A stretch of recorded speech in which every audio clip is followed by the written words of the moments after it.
L'Afrique de l'Ouest a abrité certains des royaumes les plus puissants et les plus prospères de l'histoire.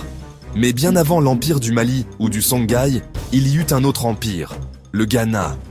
Non, pas le Ghana moderne, mais un royaume médiéval que les voyageurs arabes surnommaient le pays de l'or.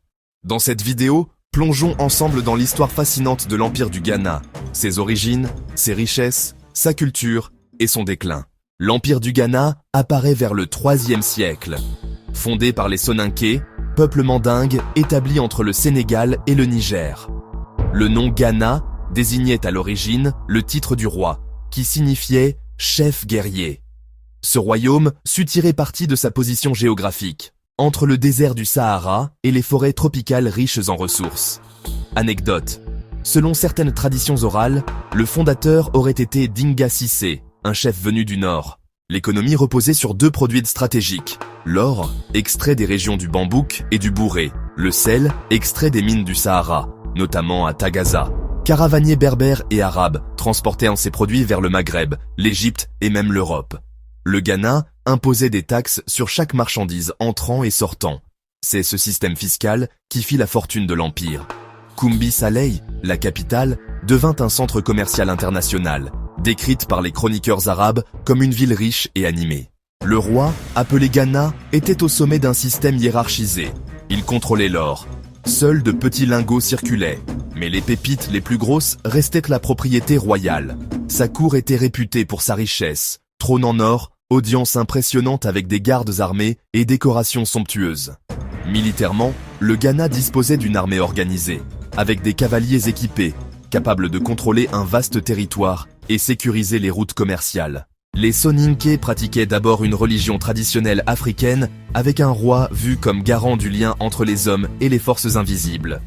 À partir du XIe siècle, l'islam se propagea par le biais des commerçants et érudits musulmans. Koumbi Saleh avait deux quartiers, un pour les autochtones et le roi, attaché à leur tradition, un autre pour les marchands musulmans, avec mosquée et imam. Cela fit du Ghana un carrefour culturel et religieux, où coexistaient croyances locales et islam naissant. Dès le XIe siècle, des difficultés apparurent. Pression des Almoravides, dynastie musulmane berbère du Maghreb, qui mena des campagnes militaires au sud. Affaiblissement économique dû à la concurrence d'autres routes commerciales.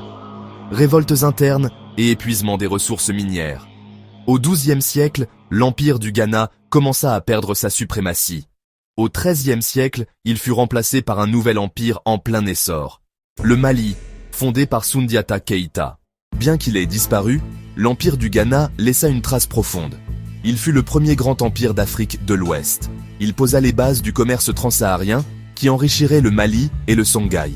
Il illustra la capacité des royaumes africains à bâtir des systèmes politiques et économiques solides bien avant la colonisation. Aujourd'hui, le Ghana moderne a repris ce nom pour honorer cet héritage glorieux.